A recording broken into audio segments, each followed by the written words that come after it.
तुम्हाला आठवतंय का तो काळ जेव्हा बँकेत जाणं म्हणजे फक्त पैसे काढणं किंवा भरणं इतकंच नव्हतं, तर तिथल्या कर्मचाऱ्यांशी, मॅनेजरशी 4 गोष्टी बोलणं होतं, एक नातं होतं. पण आज ते नातं कुठेतरी हरवलंय, नाही का? आज आपण बँकिंग तज्ज्ञ रघुनंदन भागवत आणि श्रीकांत जाधव यांच्या एका सखोल विश्लेषणाच्या आधारे हेच समजून घेणार आहोत की गेल्या 3 दशकांमध्ये भारतीय बँकिंगचा चेहरामोहरा कसा आणि का बदलला. चला तर मग सुरू करूया. खरं तर हा सगळा बदल 2 शब्दांमध्ये सांगता येतो.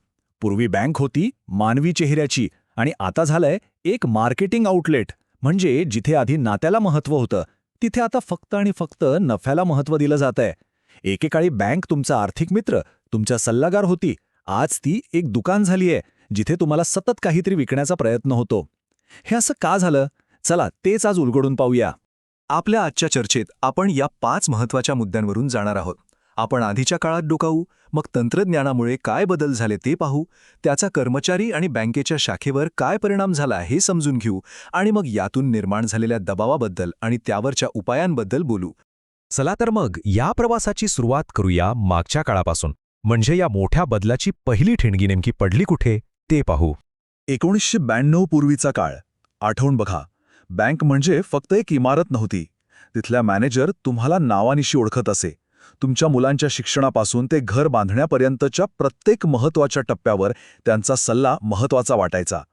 तो फक्त एक व्यवहार नव्हता, तर तो होता विश्वासाचा एक धागा. हीच आपली सुरुवात आहे, कारण इथूनच सगळं काही बदलायला लागलं. आणि मग आलं एक मोठं वादळ, तंत्रज्ञानाचं. ह्या एका गोष्टीने बँकिंग क्षेत्राला मुळापासून हलवून टाकलं. बदलाचा वेग तर बघा, थक्क करणारा होता. 1992 मध्ये नरसिंहन समितीच्या शिफारशी आल्या आणि खासगी बँकांसाठी दारं उघडली गेली. स्पर्धा सुरू झाली. मग शाखांमध्ये कम्प्युटर्स आले, ज्यांनी सगळ्या शाखांना एकमेकांशी जोडलं. त्यानंतर आले ATM आणि नेट बँकिंग. आणि शेवटी UPIने तर अख्खी बँकच आपल्या मोबाईलमध्ये आणून ठेवली. या प्रत्येक टप्प्यावर बँकेचा तो मानवी चेहरा थोडा थोडा पुसट होत गेला आणि तिचं रूपांतर एका डिजिटल यंत्रामध्ये झालं. पण या टेक्नॉलॉजीच्या क्रांतीचा थेट परिणाम माणसांवर, म्हणजे बँकेतल्या कर्मचाऱ्यांवर आणि प्रत्यक्ष बँकेच्या शाखांवर कसा झाला, चला आता ते जरा सविस्तरपणे पाहूया. कर्मचाऱ्यांची ओळखच पूर्णपणे बदलून गेली. म्हणजे बघा, जिथे पूर्वी मोत्यासारखं अक्षर आणि तोंडी हिशोब करण्याची क्षमता हे कौशल्याचं लक्षण होतं, तिथे आता कीबोर्डवर बोटं किती वेगाने चालतात आणि कम्प्युटर सिस्टीमचे ज्ञान किती आहे हे महत्त्वाचं ठरलं. हा फक्त कौशल्यातला बदल नव्हता, तर भूमिकेतला बदल होता. हिशेब ठेवणाऱ्या माणसाची जागा आता डेटा एंट्री करणाऱ्याने घेतली. आणि याच बदलामुळे बँकिंगमध्ये एक नवीन तत्त्व आलं, नीड टू नो बँकिंग. म्हणजे काय, तर कर्मचाऱ्याला फक्त त्याच्या टेबलपुरतं काम कळलं की बास, बाकी गोष्टींची त्याला माहिती असण्याची गरज नाही, कारण सगळं तर सेंट्रल सर्व्हर करतोय. त्यामुळे झालं असं की ज्ञानाचे छोटे छोटे कप्पे तयार झाले. प्रत्येकाला आपापल्या कामाचा एक छोटा तुकडा माहिती आहे, पण संपूर्ण प्रक्रिया कशी चालते हे कुणालाच माहीत नाही.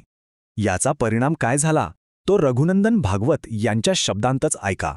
आता बँकेच्या विविध ठेव योजना, कर्ज योजना आणि तत्सम विषयाबद्दल संपूर्ण माहिती असलेला एकही कर्मचारी एकाही बँकेच्या एकाही शाखेत शोधून सापडणार नाही. जरा विचार करा या वाक्यावर. किती गंभीर गोष्ट ही. ज्या बँकेत आपण आपली आयुष्यभराची कमाई ठेवतो, तिथेच त्या बँकेबद्दल सगळं काही माहीत असणारा एकही माणूस नाही. मग आजची बँक शाखा दिसते कशी? एकदम शांत, कमी झालेली गर्दी, कॉम्प्युटर स्क्रीनकडे बघणारे काही कर्मचारी आणि समोर उभे असलेले काही ज्येष्ठ नागरिक जे अजूनही या डिजिटल जगाशी जुळवून घेत आहेत. एकेकाळी जिथे आर्थिक सल्ले दिले घेतले जायचे, तिथे आता इन्शुरन्स आणि म्युच्युअल फंडची पोस्टर्स लागलेली दिसतात. शाखा आता सेवा केंद्र राहिली नाहीये, ती एक सेल्स ऑफिस बनलीय. या सगळ्या बदलाच्या मागे एक काळी बाजू दडलेली आहे, आणि ती म्हणजे कर्मचाऱ्यांवर येणारा प्रचंड न दिसणारा मानसिक ताण. आता आपण त्याच अदृश्य दबावाची आणि त्याच्या गंभीर परिणामांची गोष्ट पाहणार आहोत. कर्मचाऱ्यांच्या या स्थितीचं वर्णन करण्यासाठी एक अगदी चपखल शब्द वापरला आहे, खिंडीत गाठल्यासारखी अवस्था. म्हणजे अशी परिस्थिती जिथे दोन्ही बाजूनी हल्ला होतोय आणि पळायला जागाच नाहीये. हा दुहेरी दबाव म्हणजे एक प्रकारचा सापळाच आहे.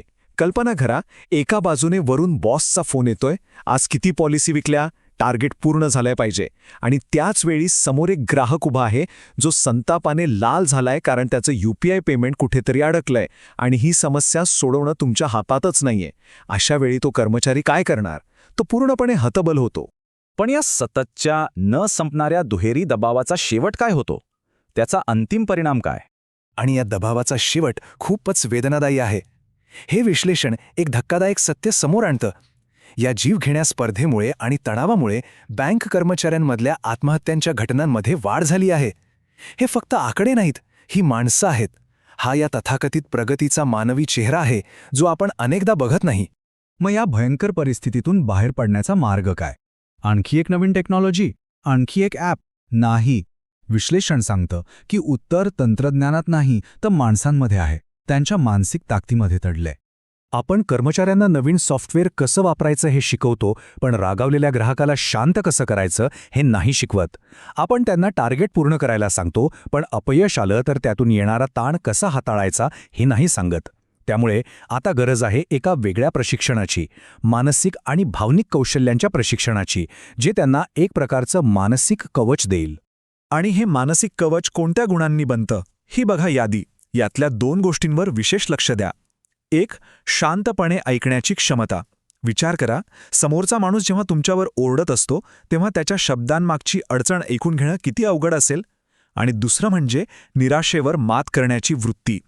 दिवसभर एकही प्रोडक्ट विकला नाही तरी दुसऱ्या दिवशी त्याच उत्साहाने कामावर येण्यासाठी ही वृत्तीच लागते.